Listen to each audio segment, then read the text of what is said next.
I wish to speak with you about a matter that has been a source of deep contemplation for me for a very long time. It is an inquiry that, on its face, appears straightforward, but upon careful and prolonged consideration, it transforms into something profoundly strange. The inquiry is this: do we exist in isolation within the cosmos? And I do not pose this question in some sort of metaphorical sense. I pose it as a physicist. I pose it as an individual who endeavors to comprehend the actual workings of the world, not how we might prefer it to operate or how it might appear that it should. Let me commence with something fundamental. Examine the figures. Just truly consider them. Our own galaxy, the Milky Way, is home to somewhere in the range of 200 to 400 billion stars. And for every single one of those stars, we now understand that there are likely planets in orbit. We have already confirmed the existence of thousands of exoplanets, so it is not even an exaggeration to state that there are likely more planets in the cosmos than there are individual grains of sand across all the beaches of Earth. And I am employing a conservative figure with that comparison. Now, this is where the situation becomes compelling. The universe is ancient, truly ancient. Approximately 8 billion years have passed since its beginning. Our galaxy by itself is roughly 10 billion years old.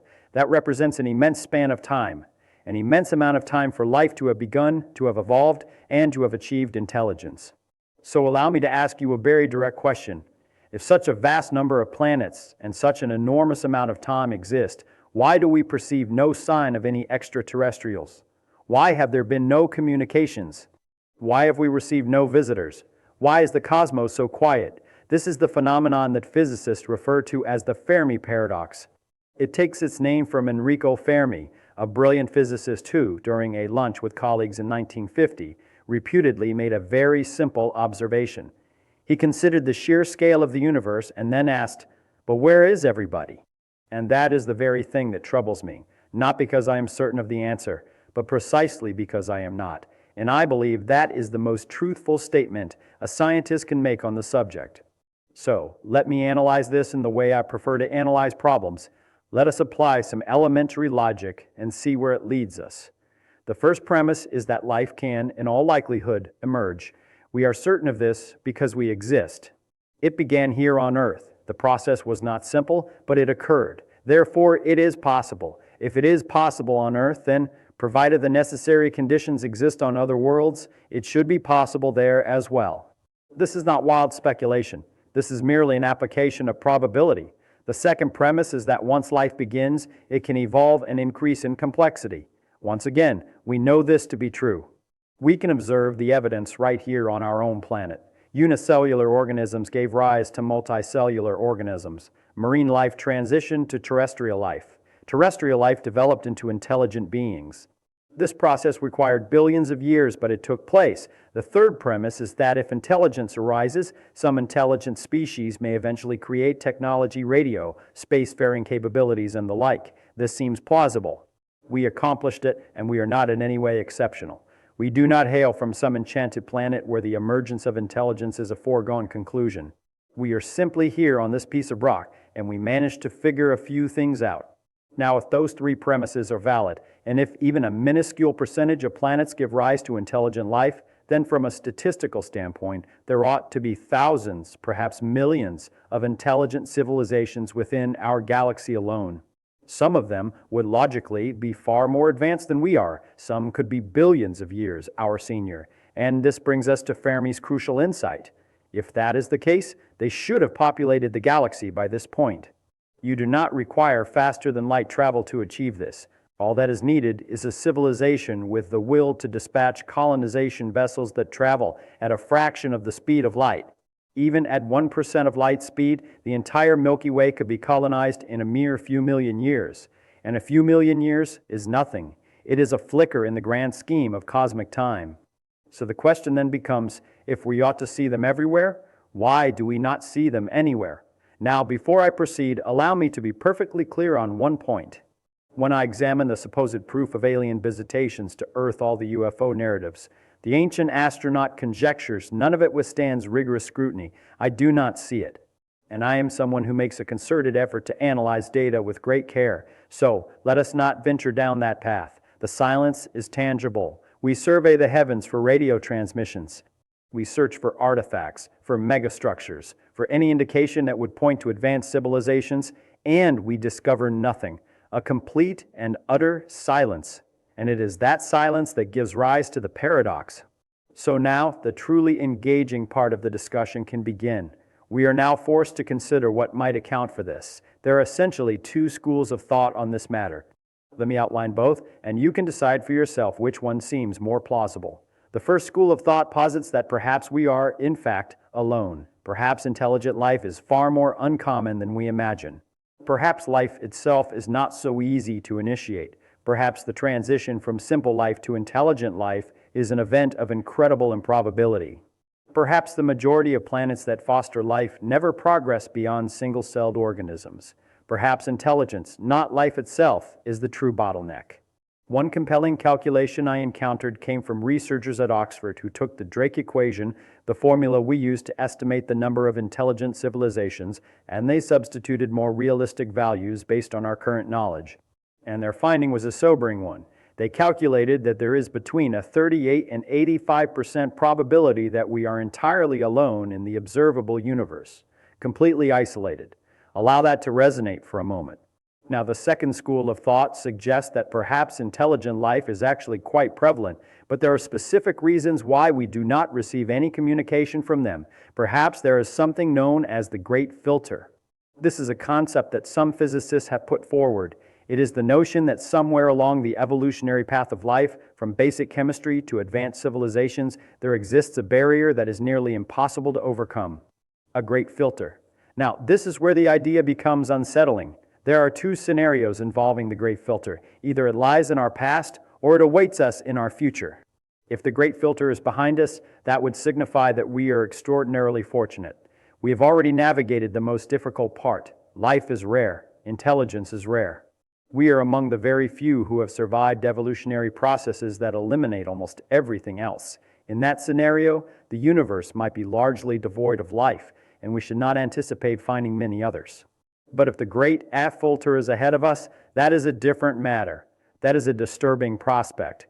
It would mean that intelligent life does arise with reasonable frequency, but something invariably happens to it. Something eradicates it. Some civilizations destroy themselves. Some deplete their resources. Some are struck by asteroids. Some decay from within. And if that filter lies in our future, it means we are destined to encounter it as well. One philosopher at Oxford, Nick Bostrom, made a particularly interesting point. He observed that if we were to discover evidence of simple life on Mars, it would actually be a negative development. Why? Because it would indicate that life is not a rare occurrence. And if life is not rare, yet we still observe no intelligent civilizations anywhere, then the great filter must be situated somewhere between simple life and advanced civilizations. And if we are only a short distance beyond that barrier, we might be on the verge of succumbing to it ourselves. Now, there are other potential explanations as well. Some have proposed what is known as the dark forest theory. This idea suggests that civilizations are fearful of one another. They do not advertise their presence because to do so would be to reveal their location, and the universe might be inhabited by predatory species. So civilizations remain quiet. They conceal themselves. They do not transmit signals. Another explanation is based on timing. We have only been actively listening for approximately 60 years. We have only possessed radio technology since the early 20th century. On a cosmic scale, that is an infinitesimal amount of time. Civilizations might emerge and vanish on timescales that cause them to completely miss one another. Advanced species might have existed millions of years ago, left their imprint, and then disappeared. Or they might exist in the distant future, and we are separated by time, not just by space. Some people suggest that intelligent civilizations might have no desire to expand into the cosmos at all. Perhaps they develop technology, but they also cultivate wisdom. They come to realize that space exploration is costly and perilous, so they remain on their home worlds. They create virtual realities. They explore their own inner worlds instead of attempting to conquer other worlds. That is a possibility. Different civilizations might hold values that are entirely different from our own. But here's what I wish to emphasize. What truly matters to me about this inquiry is this. We do not know, and that is not a result of our own foolishness. It is because the universe is a complex place and we do not yet possess sufficient information. You see, the Fermi paradox is a paradox for the very reason that we lack a satisfactory answer. If we had an answer, it would no longer be a paradox. And I believe that is a crucial point to grasp. We are living in an era of genuine ignorance regarding some of the most profound questions. Now, some people find this prospect frightening. They contemplate the great filter. They think about civilizations that may have annihilated themselves. They consider the possibility that we are utterly alone. And yes, those are frightening ideas. But allow me to share with you what I find so compelling about it. The problem in itself is compelling. The question is compelling. And the fact that we are even capable of posing this question, that we possess the tools to seek out answers, that we are beginning to discover exoplanets and analyze their atmospheres for indications of life, that is progress. That is the process of learning. In the coming 10 or 20 years, we will have access to far superior telescopes. We will have the ability to examine the atmospheres of Earth-like planets. We will be searching for the signatures of life, what we refer to as biosignatures. We might uncover evidence of microbial life on Mars. We might find fossils in the Martian soil. We might actually detect radio signals that we cannot otherwise explain, or we might continue to find nothing at all. Any of those outcomes will provide us with vital information. Discovering simple life everywhere would be one answer. Discovering nothing would be a different answer, but both answers are worth obtaining. Here's what I believe you should take away from this discussion. First, do not trust anyone who claims to know the solution to the Fermi paradox. They do not. It is an unresolved question. That is honesty. That is science. Second, the question itself is worth posing. The search itself holds value. We have discovered planets we never would have found if we had not been looking for life. We have learned about our own planet and our own atmosphere in ways we never would have if we had not been attempting to detect the signatures of life elsewhere. Good questions, even those that remain unanswered, propel us forward. Third, think deeply about the scale of things. Do not simply accept numbers because they sound impressive.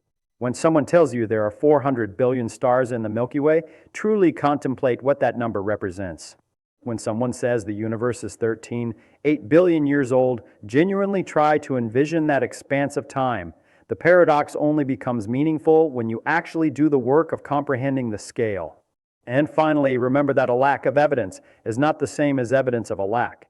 Just because we have not received any communication from extraterrestrials does not prove their non-existence, but it also does not prove their existence.